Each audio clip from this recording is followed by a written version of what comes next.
Jadi di antara untuk membangun sebuah peradaban yang baru itu oleh Allah direkoveri manusia per 100 tahun. Saya dapat ataupun baca sejarah itu 1920 juga ada kejadian seperti ini. Cuman pada waktu itu bukan pandemi. Sekarang 2020 dan nanti 100 tahun ke depan itu juga akan ada. Yang mungkin 100 tahun ke depan kita juga tidak tahu apakah masih ada atau tidak. Jadi kejadian seperti ini nggak perlu direkayasa bahwa ini ada apa nggak, karena ini seperti inilah. Makanya kita akan ada kebiasaan-kebiasaan baru. Contoh, cuci tangan itu menjadi kebiasaan baru. Walaupun sebetulnya dari zaman Rasul pun cuci tangan sudah ada. Sudah ada. Malahan kami mengatakan tidak stayki doa dulu. Apabila kalian itu bangun tidur, falyaghsil yadayhi, cuci kedua tangan Anda. Itu sudah ada. Cuma sekarang seperti menjadi aturan. Padahal itu adalah aturan syariat. Jadi sekarang ini cuci tangan seperti wajib, Pak. Kalau tidak cuci tangan pakai hand sanitizer kan gitu. Kan sama aja gitu. Padahal Nabi itu bangun tidur langsung cuci tangan. Kenapa? Pak Innahu la yadri aina batat yaqulu, karena Anda tidak tahu di mana letak tangan kita ketika tidur. Nah, pada waktu kita tidur ini tangan kita itu berada di mana tidak tahu. Jadi kalau orang yang lagi tidur lalu tahu tangannya, itu berarti tidurnya belum pulas gitu kan. Bahasanya belum tidur gitu kan. Kalau orang sudah tidur itu asli tangannya tidak tahu di mana. Nah, secara ilmu saintifik ternyata orang yang tidur itu di ujung-ujung jarinya ada jamur, ada bakteri seperti itu. Itu hasil penelitiannya. Makanya Nabi mengatakan kalau bangun tidur jangan langsung pegang makanan, jangan langsung pegang air yang akan diminum. Kenapa? Karena kita tidak tahu bahwa di ujung jari-jari kita itu ada apa. Kata Nabi, cuci dulu tangan kita. Nah, falyaghsil yadayhi, sampai disebutkan dua tangan kita yang harus dicuci.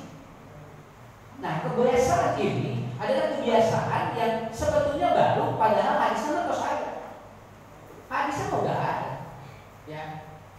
Makanya bahasanya back to had atau back to sunnah atau back to apa? Back to Quran. Bahasanya bukan go to Quran, go to sunnah, bukan back. Artinya apa? Dikembalikan lagi. Inilah cara Allah merecovery manusia. Sangat hebat sekali. Nah, itu satu ya, Pak ya. Ini satu yang harus kita pelajari dulu sebelum saya membahas hadis tadi. Yang kedua, masker. WHO kemarin menyatakan orang yang bersih itu tidak cukup dengan masker. Kenapa? Karena ternyata percikannya masih bisa tembus walaupun pakai masker. Maka WHO menyarankan kalau bersih pakai tangan. Jadi kalau bersih begini. Dibantu dengan tangan. Itu padahal hadisnya sudah ada. Tidak aku syahadukum apabila kalian itu bersih, kata Nabi, tutup dengan kedua tangan Anda. Nah, jadi ini kan sudah mulai kembali. Jadi kalau bersih tidak hanya cukup begini, jadi harus begini. Nah, itu kata Rasul. Dari Rasul itu ada tambahan. Bukan saja nanti menutup dengan kedua tangan, tapi ada bacaannya. Waqul alhamdulillah, yarhamukallah, yahdikumullah. Jadi ada plusnya dari Nabi. Kalau WHO-nya itu cuma tutup dengan tangan ataupun masker, Nabi itu diikuti dengan doa. Nah, ini yang disebut recovery. Cuma dari dulu juga kita bersih biasa, nah. Begitu tidak ada kudu siap-siap lah. Jadi untung nama nih udah kayak bersih jangan apa jadi kita mikirin tangan gitu kan. Tetapi kan itu Rasul yang ngajarin begitu kan. Rasul yang ngajarin. Nah, kemudian yang ketiga kita akan belajar bagaimana hukum lalat dan hukum lebah. Ini dengan social distancing itu belajar ilmu itu. Siapa yang ngajarin social distancing? Allah kepada Nabi Adam. Kata Allah kepada Nabi Adam, wa kula minha ragadan haitsu syi'tum. Hai Adam dan Hawa, silakan kau nikmati apa yang ada di surga ini. Tapi aku minta satu, wala taqrabu hadhihi syajarata fatakuna minadh dhalimin. Aku minta satu, engkau jaga jarak dengan pohon itu. Wala taqrabu itu jaga jarak. Social distancing gitu, Pak. Itu dari dulu juga udah ada. Ya. Tapi Nabi Adam dengan Siti Hawa tergoda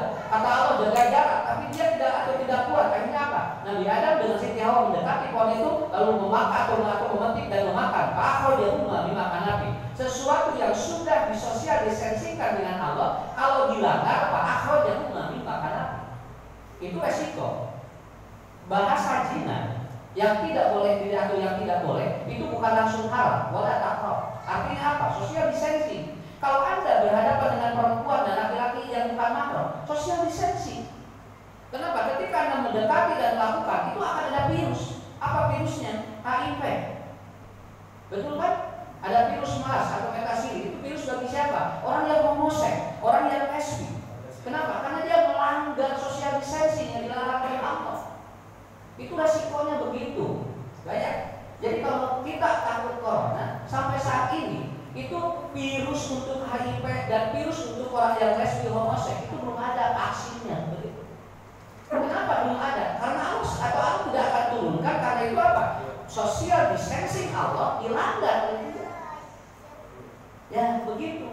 Jadi ini bukan ilmu baru, ilmu yang sudah ada. Makanya kata Imam Syafi'i yang disebut dengan social distancing apa? Intibadun nafsi anil ma'asi, menahan diri untuk tidak melakukan maksiat. Walaupun sekarang banyak PSK dan pelacur sudah mulai demo ke pemerintah agar dibuka kembali. Kenapa? Karena faktor ekonomi. Diizinkan, silakan.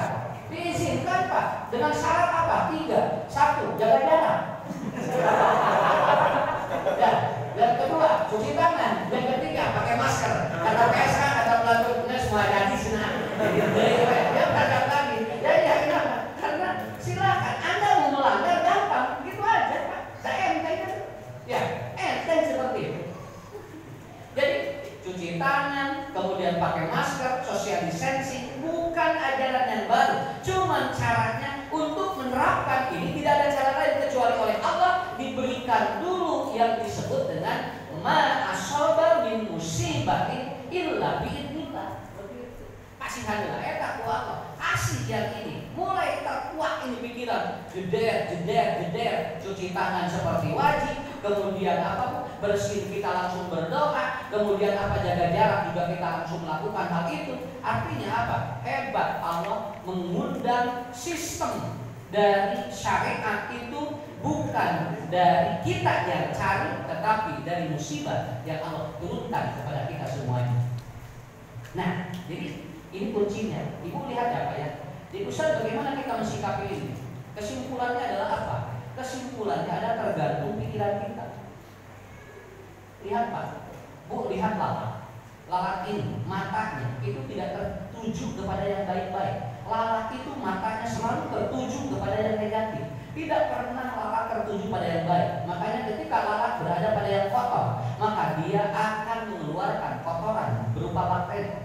Tapi kalau lebah, matanya tertuju pada sesuatu yang positif, ke bunga, ke madu. Makanya begitu kotorannya itu mengeluarkan madu. Kesimpulannya adalah jangankan manusia, binatang saja, apa yang ada di pikirannya itu akan keluar dari kehidupan kita. Jadi gini Pak, Buya, bahaya dan tidak virus ini tergantung pikiran kita. Gitu aja. Ini saya berani mengatakan begitu, itu aja. Paham ya? Kadang-kadang ya, bahaya dan tidak tergantung cara pandang kita. Begitu. Cara pandang kita terhadap itu gimana? Dibikin bahaya. Dibikin dia itu seperti biasa, kasus yang lain bisa. Kenapa? Karena dari dulu juga yang seperti ini sudah ada. Pak, Bu, saya tanya, yang menerangkan ciri kiamat siapa? Yang menerangkan ciri kiamat siapa? Rasul. Yang pertama kali menerangkan ciri kiamat Nabi, tidak ada yang lainnya. Lalu kemudian diterangkan oleh Nabi seperti biasa. Begitu diterangkan dengan video yang hebat, ciri kiamat begini, orang jadi gini, padahal Nabi yang lebih dulu itu. Ya, jadi akhirnya cara pandang kita. Begitu ada orang yang batu, cara pandang kita gimana? Coba Pak, ada yang batu. Wah, kawan. Gitu kan? Akhirnya dia batuk dijaga agar tidak batuk Pak. Kedak udah yang batuk, ayo nah. Ya, sampai ada suaminya Bu, yang dia itu suaminya engap ada apa? Bahasa Sundanya engap, itu bahasa Indonesia apa? kesak. Kata istrinya, bapak jangan sekarang, nanti udah beres corona, udah ada kayu, bisa ulang berapa? Sampai kemarin yang kentut juga nggak boleh. Bayangkan Pak, batuk jangan, ya, kemudian sesak jangan, kentut jangan. Ini mau apa? Akhirnya di dalam mulak. Ya, di dalam ini, wah akhirnya apa? Begitu kan akhirnya ada suaminya datang dari luar, bajunya dicopotin, celananya dicopotin, kemudian direndam sama pakai kapolri. Istrinya, suaminya begini aja. Ini ada apa, Ma? Iya, bapak kan dari luar, ini harus semua dicopotin. Kata suaminya, udah rendam saja dengan saya sekalian. Ya, ini cara pandang yang begitu. Cara pandang sebetulnya Pak. Ibu bapak main ke kampung-kampung, cara pandangnya berbeda. Yang diobrolkan oleh mereka bukan penyakit, begitu aja. Yang diobrolkan oleh mereka apa? Dia ngobrolinnya apa? Dia ngobrolinnya sawah, ngobrolinnya kerbau, nggak ada kepikiran ke sana. Inilah hebat. Makanya kata Nabi, kafabil mar'i kadiban aduhad bisa fikul lima sami'a. Kata Rasulullah, awas apapun input yang masuk ke otak kita akan mempengaruhi sistem tubuh kita. Jadi yang masuk ke input kita mempengaruhi sistem tubuh kita. Input yang masuk ke kita apa? Kalau yang terus yang kita dengar dan kita tonton yang mati, yang begini. Tiap hari yang meninggal. Padahal datanya yang meninggal satu hari 90.000 Pak. Ini data WHO katanya. Kemudian yang lahir itu 125.000. Sebetulnya masih banyak yang melahirkan. Cuman karena beritanya yang mati, jadi seolah-olah tidak ada yang melahirkan. Ya.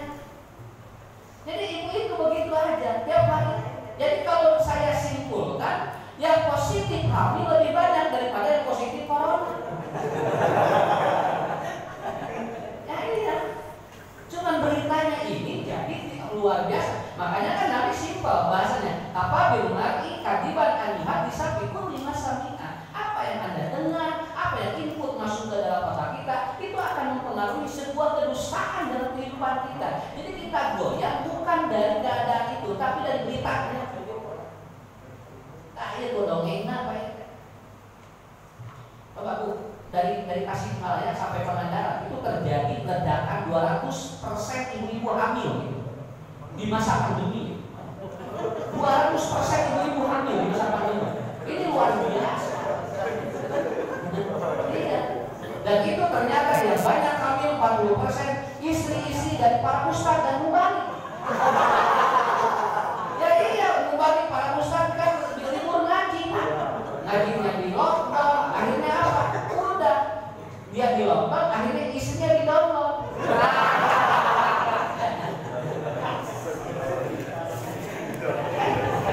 Simpel ya. Jadi cara berpikir kita gimana? Cara pandang kita. Ya cara pandang kita. Makanya yang pertama itu, ya kita lepaskan itu. Karena bapak-bapak, ibu-ibu ini udah lelah, kita udah capek 10 bulan. 10 bulan. Kalau ngaji terus diberhentikan, sampai kapan? Maukah bapak ibu meninggal dalam keadaan pengajian ibu? Bukan masalah kita lebih mementingkan umur dan bukan itu. Karena ada amal-amal sebagai penunjang ketika kita menghadap Allah. Kita menghadap Allah. Jadi yang pertama itu kuncinya di sana ya, yaitu bapak-bapak, ibu-ibu pahami itu dulu, cara pandang kita yang harus baik, begitu aja. Cara pandang kita. Ya, ketika cara pandang kita positif, maka kita akan positif. Cara pandang kita negatif, maka kita akan negatif. Karena manusia itu innallaha ma'adul abdi, begitu aja. Ya, karena Allah tergantung sangkaan hamba. Oh, bapak makan apa? Kan simpel. Ya, ada gulanya kemudian minyaknya, wah jangan kata kolesterol. Akhirnya dia dimakan sama temannya lahap, wah enak, gulai itu Pak. Akhirnya teman dia yang gak ada dimakan karena takut kolesterol, akhirnya dia gini, langsung darahnya naik, dia darah tinggi. Itu jadi kolesterol dan darah tinggi itu kan. Karena apa? Yang takut yang ini muncul yang ini. Itu cara pandang sebetulnya. Cara pandang. Mudah-mudahan ibu-ibu di sini bisa memahami bapak-bapak seperti ini Pak keadaan sekarang. Sampai ada ahli mengatakan corona itu seperti kentut. Suaranya ada, baunya ada, tapi ditangkap nggak ada. Kentut begitu kan? Suaranya ada kan? Kemudian baunya ada. Di mana-mana mendengar, tapi begitu ditangkap nggak ada. Makanya kalau ada yang nanya, Pak, corona apa? Kentut. Awas jangan dianggap enteng. Kentut ini luar biasa Pak. Kenapa? Orang mau lagi sholat, lagi mau salam, itu mau salam saja. Kalau dia kentut batal semua. Batalnya 4 rakaatnya itu bukan batal salamnya aja, semua. Itulah hebatnya kentut. Luar biasa. Ya. Nah, jadi Bapak Ibu, Ustaz melawan kita, saya menguatkan agar apa? Agar kita terjadi simbiosis, ya, mutualisme atau yang disebut dengan apa? Dengan simbiosis protokolis. Artinya yang protokol Allah ikuti, yang protokol manusia juga ikuti. Karena kalau kita terus mengikuti protokol manusia, itu tidak terjadi simbiosis protokolis. Allah juga perlu protokol, yang harus protokolnya harus dilakukan oleh kita. Pak, begitu kalau Dewan Misbah sebutnya gini, ya. Kalau Anda sholat pakai masker, cuci tangan, tapi ketika sah tidak ditegakkan, karena itu protokol simbiosis. Ilahiyah mengatur seperti itu. Sama gitu. Paham ya? Nah ini hebatnya manusia. Diudah-udah. Jadi nggak mungkin rumah. Dia kayak corona kayak soleh. Soleh kayak nanti di masjid, di majelis taklim. Berarti soleh kayak corona. Nah, tidak ada di tempat-tempat yang nggak ada. Di tempat-tempat yang bersih, di tempat-tempat yang ada pengajian. Misalnya, saya kemarin itu sampai batal 2 pengajian karena ada yang meninggal. Cuma meninggal saja, datanya belum tahu apakah betul corona atau tidak. Sampai libur Ustaz, dibatalkan pengajiannya karena tidak ada izin. Ini hebatnya luar biasa, Pak. Luar biasa. Sebetulnya yang membatalkan pengajian bukan kita, tapi siapa? Corona. Ibu kenapa hamil? Iya sama corona. Itu berapa? Bukan sama corona karena ada corona. jadi hebat luar biasa ya. Nah itu jadi bapak-bapak ibu, 2 hal yang harus kita pahami dalam kondisi seperti ini. Yang pertama adalah apa? Yang pertama kita betul-betul harus memandang situasi seperti ini. Cara pandang kita negatif atau positif itu kembali ya kembali kepada kita. Mudah-mudahan karena kita sering ngaji, kita sering thalabul ilmi, kita dekat dengan Al-Quran, kita dekat dengan hadis Nabi, saya yakinlah insya Allah. Nah, makanya kesempatan kali ini kita akan membahas sebuah hadis yang akan mengupgrade kita untuk lebih apa? Untuk lebih tertib hidup ke depan. Kenapa? Karena begini Bu, ya Pak. Kalau pikiran tidak tertata dan pikiran itu tidak terurus dengan baik, maka orang itu jangankan memikirkan masalah orang lain, masalah dirinya sendiri saja itu mungkin tidak akan mampu. Ya. Karena apa? Karena kita tidak bisa menata. Kita tidak bisa menata pikiran kita dengan baik. Rasulullah SAW menyampaikan hadisnya begini: yang bakul mayyita salah satu, yang mengikuti mayit itu 3. Ini ada istilah. Ada beberapa istilah yang berhubungan dengan kematian. Yang pertama adalah wafat. Nah begitu. Ada istilahnya wafat. Wafat itu apa?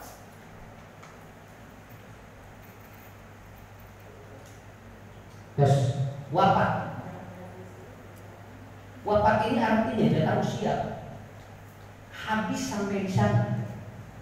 Jadi kalau orang itu usianya habis atau jatah usianya habis itu disebut dengan wafat. Watawaffa, Allah memberikan bahasa wafat untuk menunjukkan bahwa mati itu bukan karena sakit.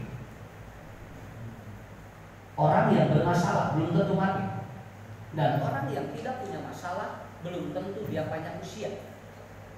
Paham ya?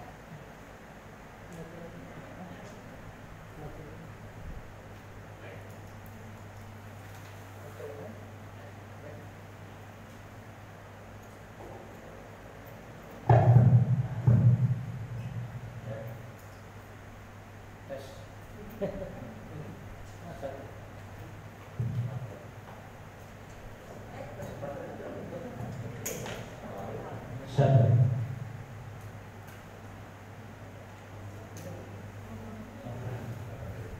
Satu.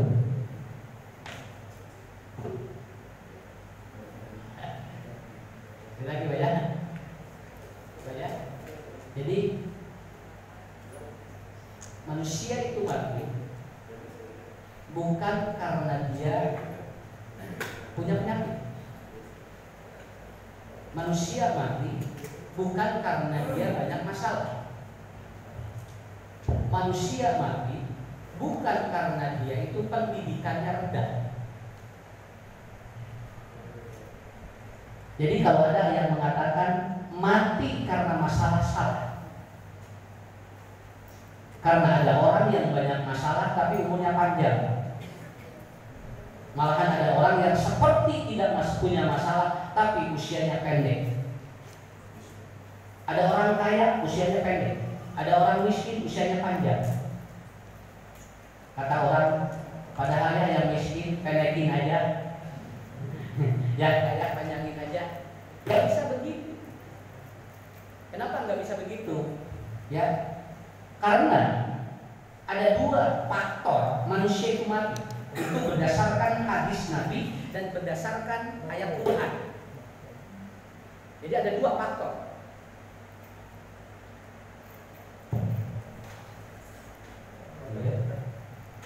Satu, mutlaknya manusia itu dipanggil oleh Allah itu karena dua hal.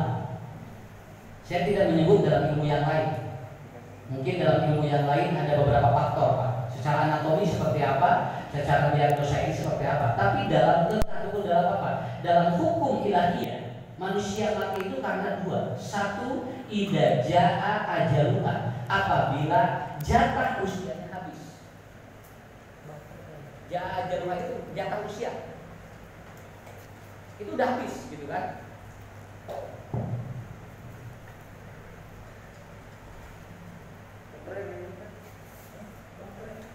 Ajaluha. Ini menarik sekali. Kenapa? Karena ibu bapak ya, idza jaa ajaluha ini nggak bisa diprediksi. Contoh, ada orang yang disuruh, kamu ke sana ya.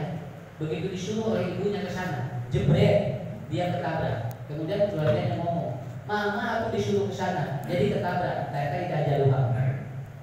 Kata Allah, kamu harus ke sana. Walaupun nanti orang menentang, tetap saja kalau idza jaa ajaluha itu lamania lima a'toita wala mu'tiya lima manata. Kenapa? Karena orang yang banyak penyakit belum tentu cepat mati. Malahan orang yang tidak punya penyakit itu bisa saja cepat mati. Kenapa? Jaa ajaluhanya udah ada. Jaa ajaluhanya udah ada. Ada orang yang 49 tahun, komplikasi, anaknya doain, semoga ada takdir baik buat ayah. Bahasanya begitu, maksudnya mengarahkan sama. Cuman mengambil bahasanya, semoga ada takdir baik buat ayah. Udah aja didoain seperti itu. Semua anak-anaknya berdoa begitu. Akhirnya apa? Ya Allah, kalau mati terbaik buat ayahku, maka panggillah dia. Begitu Pak. Kalau ternyata lebih baik bagi dia, makanya panggillah dia. Sampai seperti itu. Tapi apa yang terjadi? Ya, yang terjadi apa? Semua anak-anaknya yang 6 itu ternyata mati lebih dulu. Yang satu meninggal, yang kedua meninggal, yang ketiga meninggal, yang keempat meninggal, 6-6-nya duluan itu. Ternyata ayahnya yang sudah repot itu masih hidup sampai sekarang, Pak. Itu masih hidup sampai sekarang. Jadi budak teh doraka, ngadoakeun naon ka Bapak. Tunggu aku Allah teh dipieulaan. Ya, kamu yang lebih dulu seperti itu. Saya kemarin diundang, Pak. Mau syukuran. Lalu anaknya nelpon, "Ustaz, acaranya batal. 5 hari mau acara batal. Kenapa?" Bapaknya meninggal. Emang Bapak kenapa meninggal? Jawabannya, karena penyakit? Bukan, jatuh dari motor. Ternyata idza jaa ajaluha. sulit untuk dideteksi oleh kita. Seperti apa gangguan yang akan terjadi ke dalam diri kita kalau sudah idza jaa ajaluha, itu akan habislah jatah kita. Habis jatah kita. Nah, yang kedua, ini yang kedua. Orang mati kedua adalah apa? La tamutu nafsu hatta balagha rizquha. Jadi yang kedua adalah orang mati karena apa? La tamutu nafsun hatta balagha rizquha. Apabila waktunya atau rezekinya sudah Allah hentikan. Udah berhenti rezekinya. Selama ada rezekinya Pak, walaupun dia tidak punya apa-apa, itu terus aja Pak dia hidup Pak. Pokoknya mah asal lamun hidup wae aya rezekina sakitu we. Kasih namanya karunya miskin cenah. Terbaik aya rezekina eta teh. Enggak perlu diprotes oleh kita. Ibu, bapak main di Bandung, ada seorang perempuan usianya kurang lebih 60 tahun.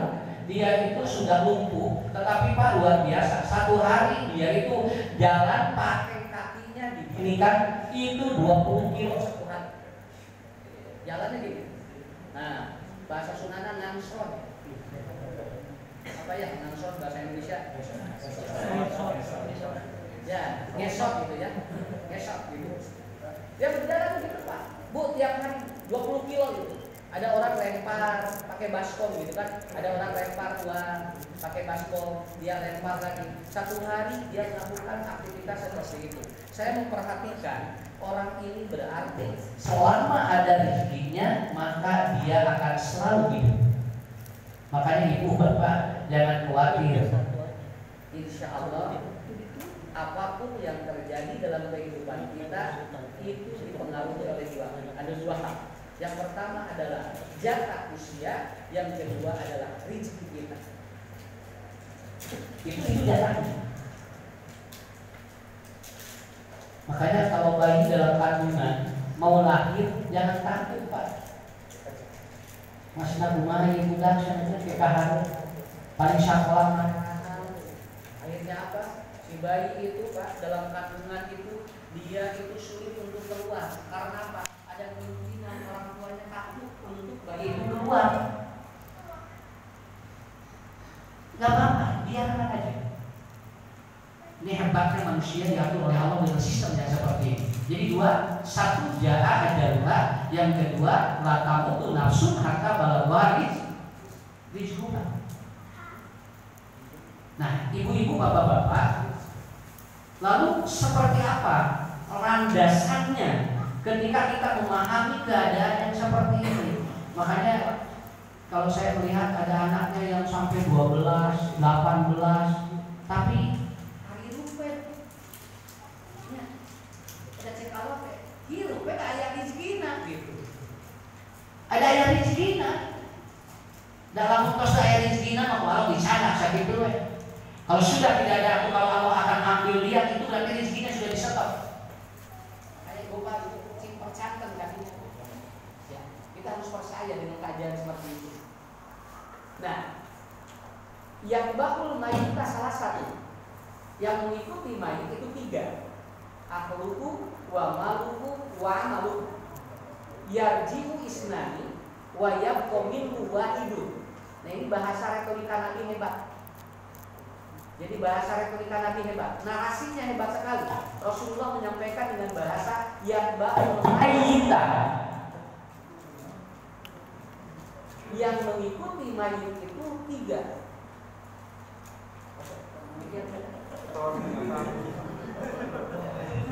Asal baru bukit. Ya, ya, terus. Pak kuat-kuat ke suatu ini. Ya, ya, terus ya. Kami dayaan atau saya kami jolokan juga. Kayak kayaknya lah biasa.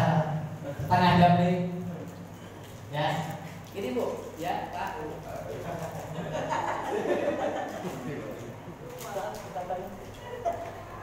Terus, gitu Pak. Gak apa-apa, boleh lah. Ulah liret. Orang lain itu enggak, orang lain itu padam lampunya Pak. begitu padam hujan besar, masih nunggu ngaji. Kita mah baru ini aja. Yang penting suara lucu-lucu masih ada. Ya, tarik-tarik aja ngobrol. Gitu. Ya, jadi yang baul mayit salah satu yang mengikuti mayit itu 3. Yang baul itu artinya ittiba. Artinya manusia setiap hari itu yang dipikirkan 3. Itu namanya ittiba. Yang dipikirkan dalam hidup 3. 1 harta, 2 keluarga, 3 amal. Itu aja. Enggak ada lebih dari sini. Sekafir-kafirnya manusia, Pak, seateis-ateisnya manusia, tetap yang dipikirkan 3 itu. 3 yang dipikirkan. Dan ini terjadi. Begitu mayit itu meninggal dunia, begitu orang itu meninggal dunia, maka 2 istilah langsung berubah. 1 jenazah. Jenazah itu adalah orang yang sudah diambil rohnya oleh Allah, tetapi dia belum dikuburkan. Itu istilahnya jenazah. Lihat Imam Asy-Syaukani dalam Nailul Awtar. Tapi kalau sudah dikuburkan, masuk ke liang lahat, itu namanya mayit. Makanya ada sholat mayit, ada sholat jenazah. Kalau di atas, kalau masih di atas atau di luar, itu jenazah, Pak. Kalau sudah dikubur, itu namanya mayit. Ya. Malah Ibnu Ashir mengatakan, ketika ada orang mengatakan jenazah tapi sudah di dalam, itu bisa saja kesalahan definisi. Tapi begitu ada orang yang sudah dikuburkan, maka menyebutnya mayit, maka itu sudah sesuai. Dan yang disampaikan oleh Nabi itu bahasanya yakbaul mayyita, bukan yakbaul janajata. Tidak menyebut jenazah. Karena jenazah ini sudah, kalau jenazah itu masih di atas gitu kan, masih begini. Kalau masih begini, Bu, kalau masih di sini, Pak, kira-kira yang ditakuti oleh kita mayitnya sudah atau di atas atau sudah di dalam? Coba saya tanya, Bapak, Ibu, takut oleh orang yang meninggal sudah dikubur atau masih di atas? Dikubur. Ya? Contoh, ini suami meninggal, Bu, kata istrinya, aku masih sayang sama Bapak. Jangan dulu dikubur lah 2 hari 2 malam aja. Udah Bu, disimpan 2 hari 2 malam, Pak. Begini, kira-kira kuat nggak, Bu? Kuat nggak? Begitu dia tidur, lihat, ya, lihat suaminya begini, kayak ini, ya, tak ada yang begitu. Nggak akan kuat, Bu. Kalau sekarang masih ada rohnya, ataupun bergandengan dengan suami, itu berbeda. Ketika satunya sudah tidak ada rohnya, itu berbeda. Kenapa? Karena status manusianya sudah dicabut oleh Allah rohnya. Coba, ibu bapak berpegangan sekarang, itu masih enak. Tapi begitu yang satu sudah meninggal dunia, sok, tidak. Coba, tau gila nih, 2 jam weh. Sekarang saling peluk juga nggak apa-apa, Pak. Tapi begitu yang satu sudah tidak ada rohnya, dipeluk, jangankan dipeluk, ditatap saja itu sudah nggak kuat. Itulah energi yang sangat luar biasa. Makanya Nabi menyebut janajatun wal mayyit untuk menunjukkan bahwa ternyata proses kehidupan manusia itu sangat sedikit sekali. Sangat sedikit sekali. Bu, nggak apa-apa. Suami ataupun Pak istri lagi tidur, walaupun sudah tidak bergerak, tapi masih ada roh, udah tenang kayaknya, tenang asli, dan baik ngajok rakit. Tapi kalau yang satu tidak ada rohnya, ada di pinggir kita, itu nggak kuat, itu nggak kuat. Inilah hebat. Saya ketemu dengan orang yang usia 100 tahun, dia jamaah, tiap hari baca Quran. Kalau ada yang meninggal, itu suka nangis, Ustaz, saya kabita, hayang mau, hayang minum mau, gitu Pak. Usianya 100 tahun. Jadi kalau ada yang meninggal, dia mau mati sama.